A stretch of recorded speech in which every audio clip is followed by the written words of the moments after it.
خدا نخواستہ اگر دل سخت ہو جاتا ہے، دل کے اندر شقاوت آ جاتی ہے، تو اس شقاوت سے باہر نکالنے کے لیے انسان کے پاس 3 مراحل ہیں۔ سب سے پہلا مرحلہ خود اس مردہ دل کو زندہ کرنا ہے، کہ جس کی طرف اشارہ کیا گیا تھا کہ علماء کی مجالس، علم کے ساتھ سروکار، اہل خیر کے ساتھ اٹھنا بیٹھنا، یہ تمام تر وہ کام ہیں کہ جو انسان کے دل کو دوبارہ سے زندگی عطا کرتے ہیں۔ وہ دل کے جو مردہ ہو جاتے ہیں، جو موت کا شکار ہو جاتے ہیں، ان کو دوبارہ سے زندگی عطا کرنے کے جو طریقہ کار ہیں، سب سے پہلے انسان نے وہ دل کہ جو خود انسان محسوس کر سکتا ہے۔ انسان کے دلوں کا مردہ ہو جانا کیسے انسان محسوس کرے؟ کبھی یاد خدا کے اندر لذت کا نہ آنا، کبھی دعاؤں کی طرف رغبت کا نہ ہونا، عبادتوں کے اندر رغبت کا احساس نہ کرنا۔ یہاں سے انسان کو یہ وہ خطرے کی گھنٹیاں ہیں، وہ الارمز ہیں کہ جو انسان کو ہمیشہ خبردار کرنے کے لیے بجائی جاتی ہیں۔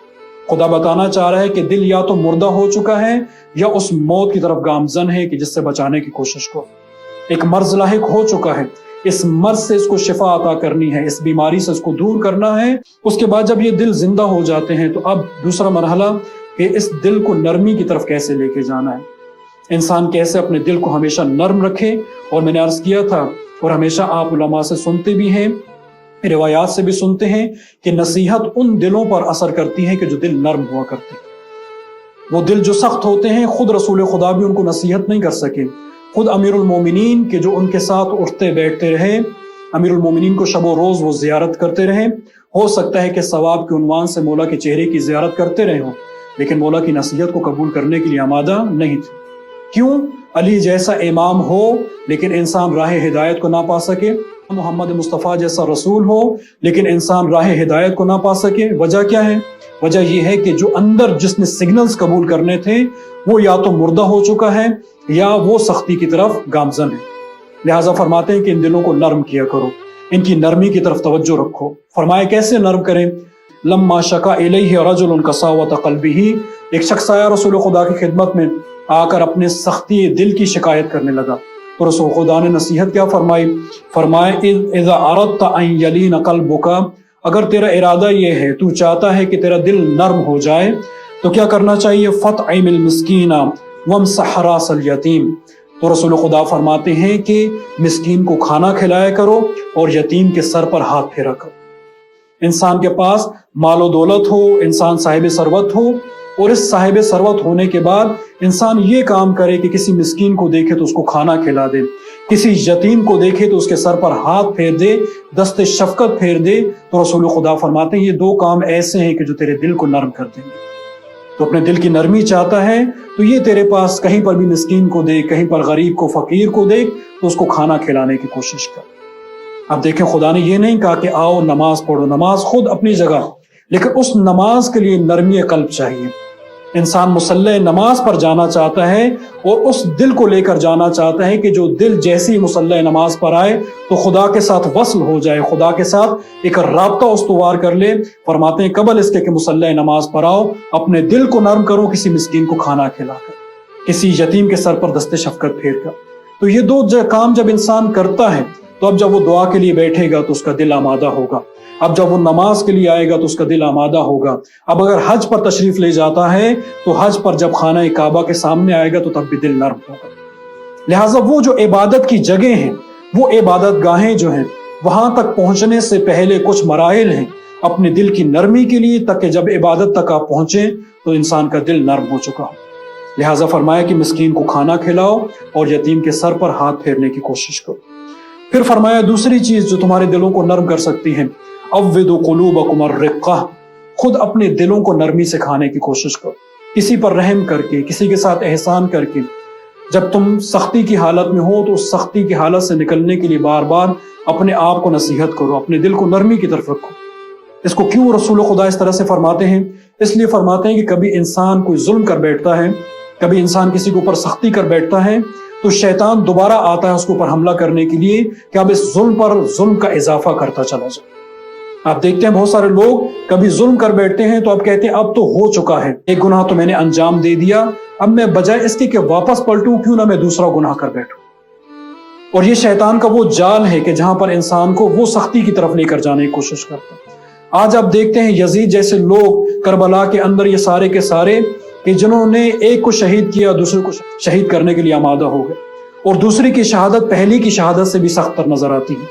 آپ ذرا کربلا کے مراحل کو دیکھیں، اصحاب امام کو دیکھیں، اصحاب امام کی شہادتوں سے سخت اگر شہادتیں نظر آتی ہیں تو وہ امام کی اولاد کی شہادتیں نظر آتی ہیں، اور ان سے بھی سخت تر اگر شہادت نظر آتی ہے تو خود امام حسین کی شہادت نظر آتی ہے۔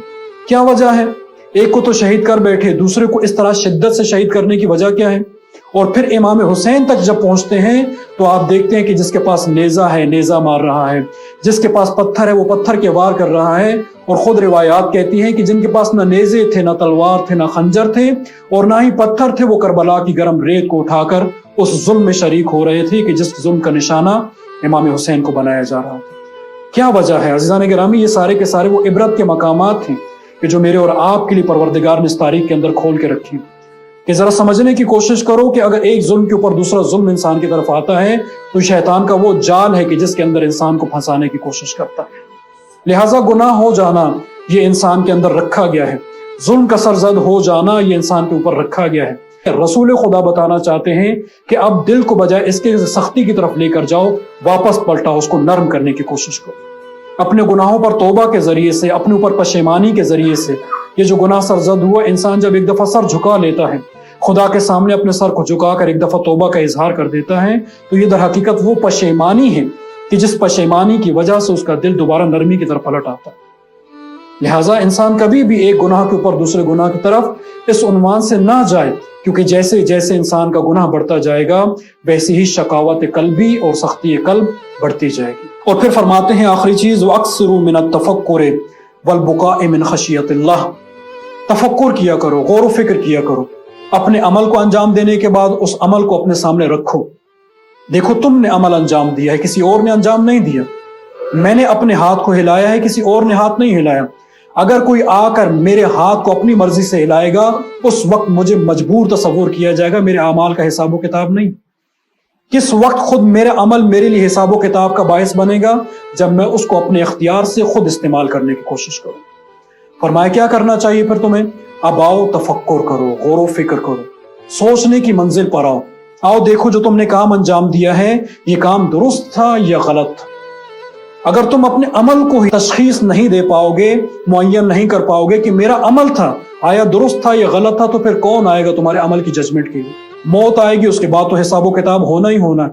تم چاہو تب بھی ہوگا، نہ چاہو تب بھی ہوگا، لیکن اس وقت کا جو حساب و کتاب ہوگا اس حساب و کتاب کے اندر تم شریک نہیں ہوگے۔ فرشتے آئیں گے، تمہارے جتنے بھی اعمال ہیں لسٹ کے اندر، ان سب کو آ کر بتانا شروع کریں گے، یہ درست تھا، یہ نادرست تھا، یہ غلط تھا، یہ صحیح تھا، قبل اس کے کہ تمہارا حساب و کتاب لینے والے کوئی اور آ جائیں۔